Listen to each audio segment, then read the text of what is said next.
Assalamualaikum warahmatullahi wabarakatuh. Alhamdulillahirabbil alamin wa bihi nasta'inu ala umuri dunya waddin. Wassalatu wassalamu ala asrofil anbiya'i wal mursalin sayyidina wa maulana Muhammadin wa ala alihi wa sahbihi ajma'in. Rasa puji syukur saya panjatkan kehadirat Allah Subhanahu wa taala yang mana saya telah diberi kesehatan, yaitu sehingga saya dapat melaksanakan ujian munaqashah secara online pada bulan Mei tahun 2020 ini. Yang terhormat kepada beliau Ibu Dr. Hajah Umi Hani MAG selaku dosen penguji utama, yang terhormat kepada beliau Bapak Dr. Muhammad Zainal Arifin MHI selaku dosen pembimbing ke-1, dan yang terhormat kepada beliau Bapak Haji Zainal Mutakin MA selaku dosen pembimbing kedua. Langsung saja saya di sini akan mempresentasikan skripsi saya dengan judul Hadis-hadis tentang melestarikan tradisi kajian Ma'anil Hadis. Hadis merupakan segala sesuatu yang disabdakan Nabi Muhammad SAW, baik berupa perkataan, perbuatan, penetapan sifat, baik ketika beliau sebelum menjadi Nabi maupun sesudahnya. Menempati posisi yang begitu penting menjadi sumber rujukan kedua setelah Al-Quran, sehingga ajaran agama Islam selalu mengacu kepada pribadi Rasulullah SAW sebagai utusan Allah. Dan semua yang disabdakan Nabi Muhammad SAW itu semua bukan keinginan dari beliau sendiri, melainkan dari kehendak Allah Subhanahu wa taala. Dan sabda Nabi sebagai jawaban atas suatu masalah yang dihadapi masyarakat pada saat itu. Dan semua itu berkaitan dengan sosok historis dan kultur pada saat itu. Selain itu, hadis juga sebagai bentuk yang paling sempurna dalam meneladani Nabi Muhammad SAW, sehingga penting sekali untuk terus dikaji supaya bisa sinkron dengan kondisi saat ini. Keadaan hadis yang perlu sekali untuk dikaji tersebut setidaknya memiliki 3 faktor yang melatar belakanginya. Yang pertama, hadis sebagai sumber rujukan kedua setelah Al-Quran yang diyakini oleh umat Islam. Yang kedua, hadis sebagai penjelas dari kitab Al-Quran dalam mengaplikasikan ajaran agama Islam secara fakta dan ideal. Dan yang ketiga, perintah Allah Subhanahu wa taala di dalam Al-Quran untuk mentaati Allah dan Rasul-Nya. 3 alasan tersebut menjadi alasan yang paling mendasar guna untuk mengembangkan banyak alasan lainnya perihal untuk meneliti hadis. Kevalitan hadis memang memberikan kontribusi tersendiri di benak masyarakat, sehingga menjadi perbincangan kajian yang begitu menarik untuk terus dilakukan. Dalam hal ini, Muhammad Suhudi Ismail menguraikan beberapa pentingnya alasan untuk terus mengkaji hadis. Di antaranya yaitu sumber rujukan kedua setelah Al-Quran, yaitu hadis. Dengan menerima dan meyakini hadis, berarti kita juga menerima Al-Quran dan menghindarkan diri dari penggunaan dalil-dalil yang tidak bisa dipertanggungjawabkan sumbernya. Dan yang kedua, pada zaman Nabi dahulu hadis tidak ditulis semua. Hal inilah yang mendorong kita untuk terus meneliti, menelusuri ke kualitas dan keaslian hadis. Dan yang ketiga, proses penghimpunan hadis memakan waktu yang begitu lama. Selama rentan itu terjadi kemungkinan adanya pengurangan dan penambahan. Dan yang keempat, banyaknya yang memalsukan hadis. Jadi hal inilah yang mendorong kita untuk terus tetap melakukan penelitian hadis. Dan yang kelima, kitab hadis dan metodenya yang bermacam-macam.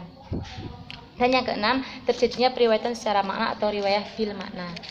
Lebih dari itu, kemunculan hadis tidak dengan sendirinya terlepas dari ruang dan waktu. Misalnya pengaruh keadaan dan kondisi saat hadis itu muncul, sehingga kesenjangan perbedaan konteks antara pada zaman Nabi dan zaman sekarang bisa teratasi. Hadis-hadis Nabi Muhammad SAW itu berbeda dengan Al-Quran. Seluruh ayat-ayat yang terhimpun dalam mushaf Al-Quran itu periwayatannya secara mutawatir, itu berturut-turut dengan periwayat yang banyak.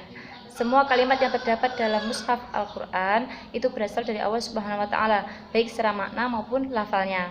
Seseorang harus dalam keadaan suci ketika akan menyentuhnya, dan seseorang dalam keadaan junub tidak boleh membacanya. Sedangkan hadis Nabi Muhammad SAW itu periwayatannya secara ahad, dan ada yang dihukumi secara sahih, hasan, dan dhaif. Ada yang qat'i dan ada juga yang berkedudukan sebagai dhoni al-wurud.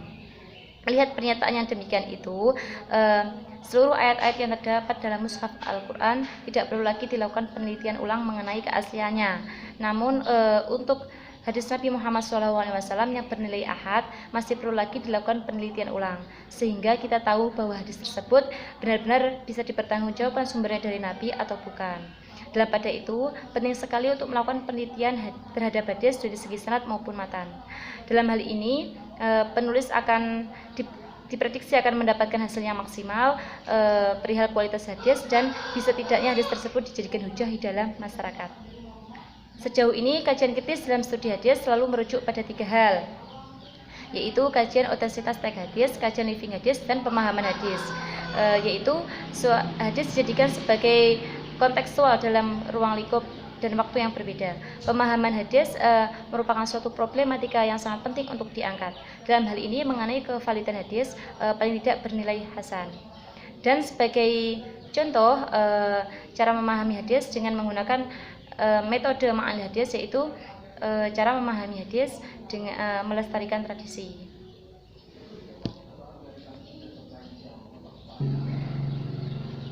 Negara Indonesia merupakan negara yang memiliki budaya majemuk, kaya akan budaya.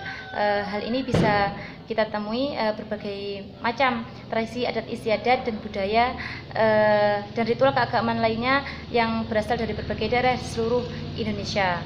Hal tersebut dipengaruhi oleh faktor wilayah, penduduk, dan kepentingan. Jika kita perhatikan di setiap hari besar keagamaan di negara ini memiliki tradisi dalam menyambut dan merayakannya. Begitu juga dengan masyarakat Jawa yang terkenal memiliki prinsip hidup yang sangat kuat. Di antara prinsip hidup masyarakat Jawa yang kuat yaitu menghormati dan menghargai warisan dari nenek moyang leluhur dengan cara melestarikan tradisi yang sudah diberikan dari nenek moyangnya. Mayoritas penduduk negara Indonesia ini beragama Islam. Dewasa ini banyak masyarakat yang menjadikan segala bidang kehidupannya berlabel Islami, menjadikan mereka mau tidak mau segala aktivitasnya, segala bidang kehidupannya itu didasarkan kembali kepada ajaran agama Islam. Seperti kita ketahui bahwa Islam itu agama, bukanlah budaya. Namun perlu kita mengerti bersama bahwa Islam itu tidak anti terhadap budaya. Suatu budaya yang tidak menyimpang dari ajarannya, tentu Islam akan menerimanya. Islam akan menanggapinya secara teliti dan bijaksana. Suatu budaya dan tradisi yang sudah mengakar dan berjalan dalam masyarakat akan tetap diterima oleh Islam, lambat laun akan menjadi bagian integral dalam syariah Islam. Di dalam beberapa hadis Nabi pun disebutkan anjuran untuk menerima sebuah tradisi karena tradisi tersebut dianggap menjaga kerukunan dan silaturahmi. Dalam hal ini sesuai dengan firman Allah Subhanahu wa taala dalam Al-Qur'an surat Al-A'raf ayat 199. A'udzu billahi minasyaitonir rajim. Bismillahirrahmanirrahim. Khudil 'afwa wa'mur bil 'urfi wa'rid 'anil jahilin. Yang artinya, jadilah kamu seorang pemaaf dan kerjakanlah hal-hal dalam kebaikan dan janganlah memperdulikan orang-orang yang bodoh.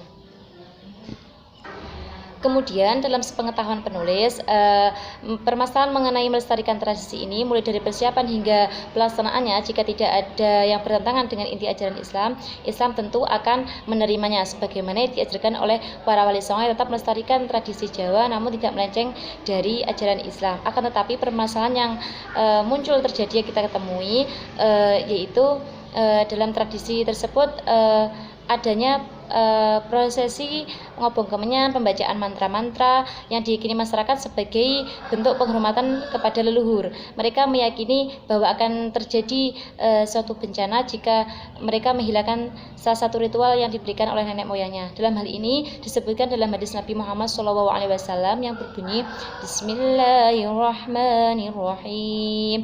Walladzi nafsi biyadihi la yas'aluni khuttatun yu'adzimuna fiha hurmatillahi illa a'taituhum iyyaha. Dalam hadis tersebut menjelaskan bahwa Islam itu akan menerima suatu tradisi yang di dalamnya itu terdapat pengagungan hak-hak Allah atau nama-nama Allah. Jadi di dalam suatu tradisi itu tidak ada indikasi yang mengarah kepada pemujaan selain Allah. Hal ini menunjukkan bahwa Islam itu tidak anti tradisi. Melihat pernyataan yang demikian itu, ketertarikan penulis dalam memilih tema ini didasarkan pada kegelisahan penulis terhadap masyarakat Jawa yang tetap melestarikan tradisi dari nenek moyangnya. Bahkan di antara mereka itu beranggapan jika tidak melaksanakan tradisi tersebut merasa berdosa. Dengan latar belakang inilah penulis beranggapan jika hadis mengenai anjuran menerima tradisi itu penting sekali untuk dilakukan penelitian guna memperoleh jawaban mengenai pemaknaan, pemahaman, dan relevansinya pada masa sekarang. Lalu pada penulisan skripsi ini, penulis memakai pendekatan ma'anil hadis yang dianggap penting sebagai bentuk tugas akhir dari akademik yang harus diselesaikan. Dari hasil penelitian ini dapat diketahui bahwa secara tekstual hadis tersebut mengandung makna bahwa bolehnya membuat perumpamaan dan mengambil pelajaran dari orang-orang terdahulu yang telah meninggal dunia. Bolehnya menyembunyikan dari kaum musyrikin, lalu menyerang mereka secara tiba-tiba dalam keadaan lengah. Boleh menyimpang dari jalan yang mudah ke jalan yang sulit karena suatu maslahat. Boleh memberi keputusan menurut apa yang diketahui berdasarkan kebiasaan, serta bersikap toleran terhadap sebagian dalam masalah agama.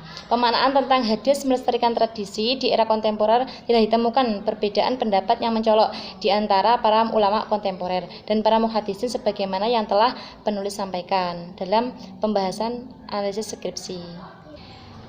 Demikianlah presentasi skripsi tentang hadis-hadis tentang melestarikan tradisi dari saya, Dewi Masrutul Hidayati. Kurang lebihnya mohon maaf yang sebesar-besarnya. Wallahu a'lam billahil taufiq wal hidayah. Wassalamualaikum warahmatullahi wabarakatuh.